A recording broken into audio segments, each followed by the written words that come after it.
필닥TV 시청자 여러분 안녕하십니까?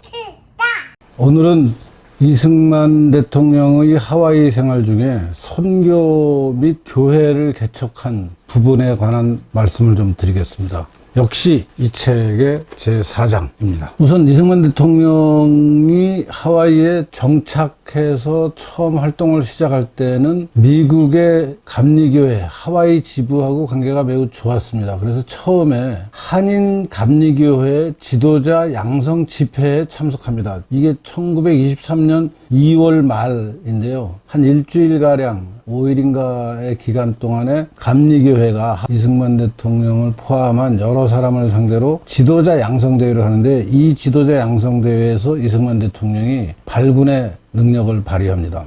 약 100여 명이 참석했다는 기록이 있는데요. 그래서 이때부터 하와이 감리교회와 이승만의 우호적인 관계가 시작이 되고, 그걸 인연으로 해서 앞에 영상에서 말씀드렸다시피 한인 기숙학교 교장에도 임명이 되고, 또 호놀룰루 한인 YMCA 조직의 명예이사 임명도 되고 하면서 굉장히 활동을 열심히 하는데, 이 감리교회와의 관계가 좀 갈등이 생기기 시작하는 게 여학생 교육하는 문제로, 이승만 대통령은 여학생 교육도 중요하니까 한인 교인들이 여학생 교육을 열심히 해야 된다고 해서 한인 여학원을 만드는데, 그 한인 여학원이 감리교회의 내부 규정하고 맞지 않아서 이제 갈등이 좀 생기고, 그래서 이승만 대통령이 그 갈등을 배경으로 한인 기독교회라는, 말하자면 독립된 교회, 그러니까 서양의 베이스를 둔 교파에 속하지 않은 한민족 최초의 독립된 교회를 만드는 계기가 됩니다. 그 말씀드리기 전에 이제 한인 감리교회 지도자 양성대회를 했고, 두 번째는 이제 호놀룰루 한인 YMCA 조직하고도 관계가 좋아서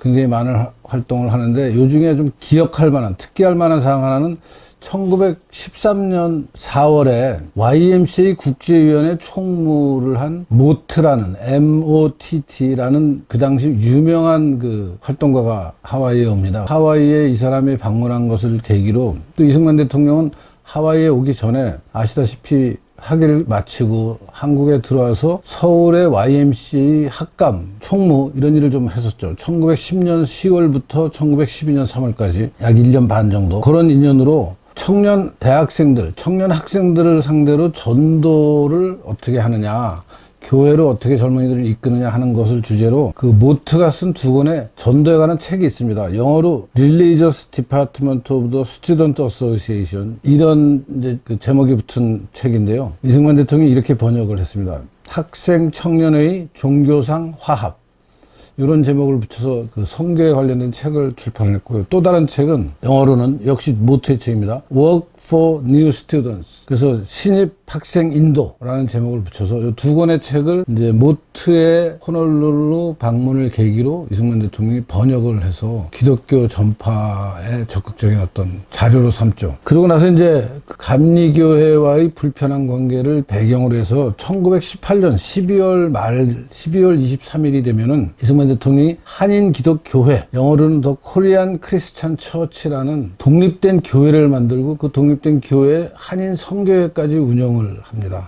독립된 교회가 쭉 굉장히 그 하와이에서는 많은 교인들을 확보하고 적극적인 활동을 하는데, 가장 기록할 만한 좀 이벤트라 그럴까요? 중요한 사건 하나가 1938년 4월에 신축한 광화문 물루 교회당이 있습니다. 이게 한인 기독교회가 이제 세운 교회당인데, 이게 굉장히 모양이 특이합니다. 사실 전 세계 어디에도 이런 교회가 지금도 없죠. 그러니까 우리 광화문 모습을 따서 교회를 지었어요. 근데 이게 이제 어떤 배경을 가진 그 결과냐면은, 제가 다른 영상에서 설명드렸다시피 1931년에 동지촌이라는 숯 공장을 운영을 해서 실패를 하고 굉장히 경제적으로 타격을 받고 시리에 빠져 있을 때 이승만 대통령이 하와이를 잠시 떠납니다. 그리고선 유럽을 여행하면서 이제 프란체스카를 만나죠. 평생의 발리자가 되는 그 프란체스카를 만나서 하와이로 돌아오는 게 1935년입니다. 1935년 1월 24일 날 하와이에 돌아오는데, 그때 이승만의 나이는 만 59세, 프란체스카는 만 34살, 두 사람의 나이 차이는 25살. 이렇게 이제 나이 차이가 많은, 그것도 서양 그 미인을 부인으로 맞이해서 하와이로 와서 이제 적극적으로 교포 사회와 하와이에 있는 백인 사회의 그 그 연결고리 역할을 이승만 대통령이 하면서 모금을 열심히 합니다. 그래서 모금한 결과를 가지고 광화문 물루교회당을 짓는 것입니다. 그 이미지가 이제 과거에 38년 처음 지을 때 이미지하고 2006년에 이게 개축이 됐습니다. 그래서 개축된 이미지하고 또 그 교회에 걸려있는 현판, 한국기독교회, 이 이미지도 여러분 보실 겁니다. 이런 식으로 이승만 대통령은 하와이에서 선교 활동도 열심히 했는데 특이한 점은 그 교육을 둘러싸고 감리교회와 갈등을 겪으면서